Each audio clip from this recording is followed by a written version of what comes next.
வணக்கம் ஃப்ரெண்ட்ஸ். இன்றைக்கி நம்ம பார்க்க போகிறது பார்த்தீங்கன்னா ரியல்மியில் நார்சோ N63 இந்த மாடலோட சார்ஜிங் சர்க்கிட்ஸை வந்து நம்ம வந்து இன்றைக்கி எக்ஸ்பிளைன் பண்ண போகிறோம். இதில் பார்த்தீங்கன்னா ஃபஸ்ட்டு இந்த காம்பனன்ட் நேமில் போய்ட்டு என்னென்ன ஐசிஸ் வந்து இதில் ப்ரொவைட் பண்ணியிருக்காங்க அப்படிங்கிறத வந்து பார்த்துக்கலாம். இது பார்த்தீங்கன்னா ஸ்பெக்ட்ரமில் வந்து வேலை செய்யக்கூடாது. யூனிசாக் அப்படின்னு சொல்லிட்டு சிப்செட் இதில் இருக்குது. இதில் வந்து யூனிசாக் ரேம் ரோம் எல்லாமே வந்து தனித்தனியாக இருக்குது. ஓகேவா? இது வந்து கம்பைன்ட் ரேம் ரோம் கிடையாது, சிபி மேலேயும் கிடையாது. இது வந்து யூனிசாக், அதாவது லோ காஸ்ட் ஃபோன் தான் இது. நெக்ஸ்ட்டு பார்த்தீங்க அப்படின்னா இதில் உள்ள யூஸ் பண்ண பவர் ஐசி வந்து ஸ்பெக்ட்ரமோட UMP510G. இதோட ஸ்கீமேட்டிக் கிடையாது. இதில் வந்து எவ்வளோ காயில் கொடுத்துருக்காங்கன்னு பாருங்கள். ஓகேவா?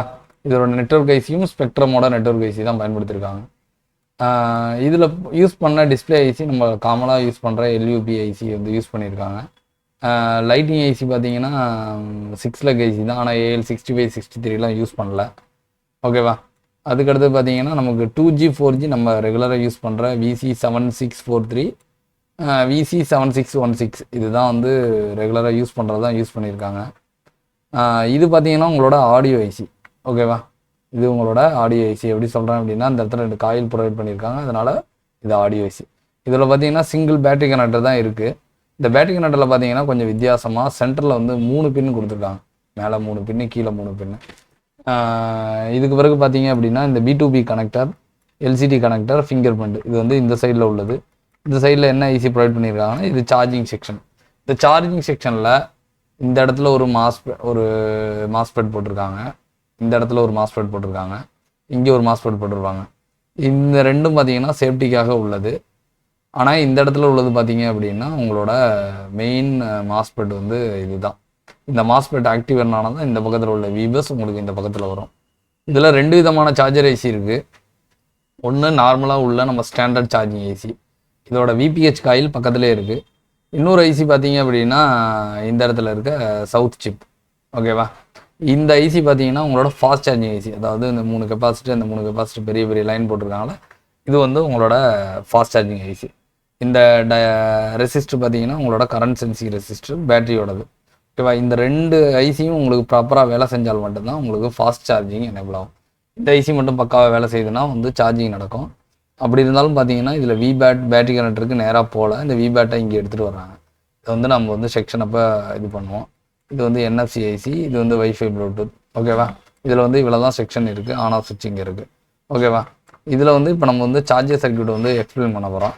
சார்ஜர் சர்க்யூட்டில் மொத்தம் 2 விதமான ஐசி வந்து பயன்படுத்தியிருக்காங்கன்னு ஆல்ரெடி சொன்னோம். ஒன்று வந்து பார்த்தீங்க அப்படின்னா சவுத் சிப்போட SC8547, அதாவது ஃபாஸ்ட் சார்ஜிங் ஐசி. இன்னொன்று வந்து SGM41512, அதாவது BQ ஐசி தான். இது 24 லெக் உள்ள சார்ஜிங் ஐசி. இந்த 2 ஐசி சேர்ந்து தான் நமக்கு வந்து சார்ஜிங் பண்ண போகுது.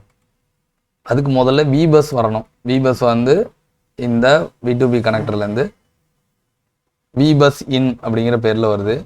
இது வந்து இந்த சைடு போகிறப்பயே திருப்பி இந்த சைடு போகுது. ஏன் அப்படின்னா இங்கே ஒரு டெஸ்ட் பாயிண்ட் கொடுத்துருக்காங்க. இதோட டெஸ்ட் பாயிண்ட் பார்த்தீங்கன்னா கொஞ்சம் வித்தியாசமாக இருக்குது. இந்த மாதிரி ஸ்கொயர் மாதிரி போட்டு கொடுத்துருக்காங்க. இந்த விபஸ்ஸை நம்ம அப்படியே ட்ரேஸ் பண்ணிட்டு போகிறோம், ரெட் கலர் லைனு. இந்த விபஸ் நேராக எங்கே போகுது அப்படின்னா ஒரு சேஃப்டி டயோடுக்கு போகுது. ஓகேவா? இது வழியாக பார்த்தீங்க அப்படின்னா இது வந்து உள்ளுக்குள்ளே ஒரு கெப்பாசிட்டிக்கு போகுது. இது ஆக்சுவலாக வந்து ஏதாவது ப்ராப்ளம் ஆகிறப்ப இது வந்து ஆன் ஆக வாய்ப்பு இருக்குது. இப்போ நார்மலாக இது வந்து ஆன் ஆகாது.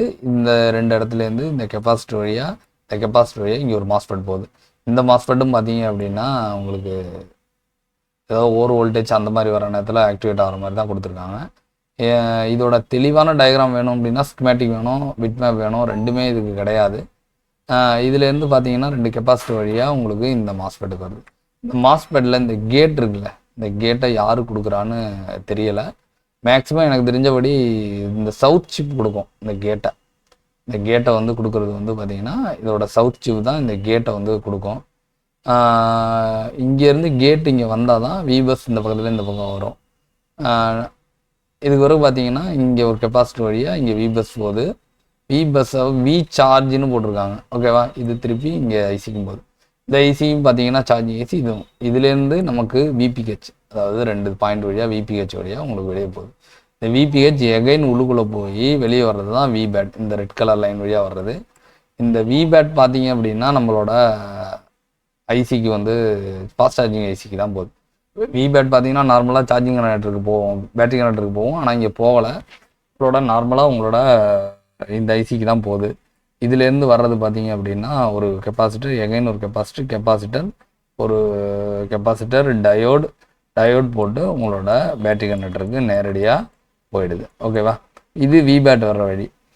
சரி, இதில் வந்து பார்த்தீங்கன்னா 2 விதமான டிடெக்ஷன் இருக்குது. ஒன்று வந்து பேட்டரி டெம்பரேச்சர் டிடெக்ஷன், கீழே வந்து இந்த ஆரஞ்சு கலர் லைனு, இந்த பிங்க் கலர் லைன் பார்த்தீங்க அப்படின்னா போர்டு ஐடியோட டிடெக்ஷன். இந்த 2 டிடெக்ஷனையும் யார் பண்ண போகிறா அப்படின்னா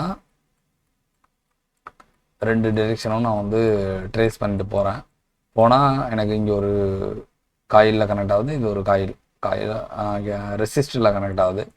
இங்கே பார்த்தீங்கன்னா 2 ரெசிஸ்டருக்கு. இதுக்கு பிறகு அவங்க லைன் வந்து ஷோ பண்ணலை.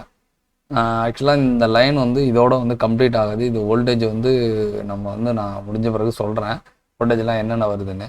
ஆனால் இந்த 2 டிடெக்ஷனையும் யார் எடுக்க போகிறாங்கிறது மட்டும் நம்ம வந்து தெரிஞ்சுக்கலாம். ஓகேவா? இந்த 2 டிடெக்ஷனும் எடுக்க போகிறது யார் அப்படின்னா உங்களோட மெயின் பவர் ஐசி. ஓகேவா? நம்ம இங்கே பார்த்தோம்ல, மெயின் பவர் ஐசி தான் உங்களோட ஐடியோட டிடெக்ஷனை எடுக்க போகிறதும் இந்த பவர் ஐசி தான். தெர்மலோட டிடெக்ஷன் எடுக்க போகிறதும் இந்த பவர் ஐசி தான். ஓகேவா? இந்த 2 டிடெக்ஷன் எடுக்க போகுது. இப்போ இந்த பேட்டரி கனெக்டரில் எவ்வளோ வேல்யூ வரும் அப்படின்னா, இப்போ வந்து நம்ம நார்மலாக வந்து நம்ம அதேமாரி டேட்டா ப்ளஸ் டேட்டா மைனஸ் இதையும் வந்து பார்த்துக்குங்க. இது 2 எங்கே போகுது அப்படின்னா இங்கே ஒரு சுவிட்சர் போட்டிருக்காங்க. ஓகேவா? இந்த சுவிட்சர்லேருந்து பிரிஞ்சு உங்களோட சிபியூக்கு போகுது. ப்ளஸ்ஸு கண்டிப்பாக சிபியூ மட்டும் போகாது, இந்த டேட்டா ப்ளஸ் டேட்டா மைனஸ் உங்களோட சார்ஜிங் ஏசிக்கும் போகும். அதை வந்து இவங்க ஷோ பண்ணலை. சார்ஜிங் ஏசிக்கு டேட்டா ப்ளஸ் டேட்டா மைனஸ் போகலன்னா கூட நமக்கு வந்து ப்ராப்பராக வந்து சார்ஜிங் வந்து நடக்காது. அதுக்கு பிறகு நம்ம இப்போ வந்து பேட்டரி கனெக்டர் வந்து பார்த்துக்குவோம். பேட்டரி கனெக்டரில் பொறுத்த வரைக்கும் எனக்கு பார்த்தீங்க அப்படின்னா மொத்தம் மேலே 3 பின்னு கீழே 3 பின்னு, சென்டரில் மட்டும் சொல்கிறேன். எனக்கு வந்து விபேட்டில் எனக்கு வந்து 435 டயோடு வெளியே வருது. எனக்கு 4.2 வோல்ட் எனக்கு வந்து ஃப்ளக்சுவேட் ஆகுது. வோல்டேஜ் வருது, ஆனால் விபேட் வந்து ஃப்ளக்சுவேட் ஆகுது. P1 பேட்டரி சென்ஸுக்குன்னு ஒரு பாயிண்ட் கொடுத்துருக்கான். பேட்டரி சென்ஸ் நெகட்டிவ் ஒரு சென்ஸ் கொடுத்துருக்கான். ரெண்டுலேயும் எனக்கு 1.7 கிட்டையும் 1.17 கிட்டையும் டயோடு வெளியே வருது. வோல்டேஜ் எனக்கு எதுவுமே ஷோ ஆகலை. தெர்மலில் பார்த்தீங்க அப்படின்னா எனக்கு 1.2 வோல்ட் வருது. ஐடி லைனில் பார்த்தீங்கன்னா 1.05 வோல்ட் வருது. நான் இதோட ரெசிஸ்டன்ஸ் வேல்யூ மெஷர் பண்ணியிருக்கேன். இந்த ரெசிஸ்டன்ஸ் வேல்யூ பார்த்தீங்கன்னா ஐடி வேல்யூ 1.05. இதோட ரெசிஸ்டர் பார்த்தீங்கன்னா போர்டில் உள்ள ரெசிஸ்டர் 36 இருக்குது, பேட்டரியில் உள்ள ரெசிஸ்டர் பார்த்தீங்கன்னா 65 இருக்குது. இதே போர்டில் உள்ள தெர்மலில் உள்ள வோல்டேஜ் 1.2 வோல்ட் இருக்குது. போர்டில் உள்ள ரெசிஸ்டன்ஸ் 36.2, பேட்டரியில் உள்ளது 7. இது ரெண்டும் சேர்ந்து இது வந்து டிவைட் பண்ணணும். இதுக்கான டெஸ்ட் பாயிண்ட் எதுவுமே இங்கே இல்லாதனால என்னால் வந்து கரெக்டாக இதை மெஷர் பண்ண முடியல. போர்டும் வந்து க்ளோஸில் இருக்கிறனால இதை நான் வந்து ஓப்பன் பண்ண முடியல. ஜஸ்ட் நம்ம வந்து பேட்டரியில் மட்டும் செக் பண்ணியிருக்கோம். அப்போ உங்களதில் நார்மலாக வந்து எப்படி ஒர்க் ஆகும் அப்படின்னா 2 சார்ஜிங் ஏசியும் சேர்ந்து உங்களுக்கு ஒர்க் ஆகும். இதில் CC1ம் CC2வும் பார்த்தீங்க அப்படின்னா உங்களோட மெயின் பவர் ஐசி தான் கண்ட்ரோல் பண்ணுது. இதில் மொத்தம் 2 சார்ஜிங் ஏசி இருக்குது. ஒன்று சார்ஜிங் ஏசி, இன்னொன்று ஃபாஸ்ட் சார்ஜிங் ஏசி. இது 2ம் சேர்ந்து தான் நமக்கு வருது. அப்போ இந்த மாஸ்பெட் சர்க்யூட்லாம் தெரியாமல் உங்களால் ரியல்மி நார்சோ 63 அதாவது இந்த ஃபோன்லாம் வந்து அட்டன் பண்ண முடியாது. இந்த மாதிரி இன்ஃபர்மேட்டிவ் வீடியோஸ்க்கு நம்ம சேனலை வந்து லைக் பண்ணி சப்ஸ்கிரைப் பண்ணுங்கள். உங்களுக்கும் இந்த சிப் லெவல் கற்றுக்கணும்னா ஸ்க்ரீனில் இருக்க நம்பரை காண்டாக்ட் பண்ணுங்கள். Thanks friends.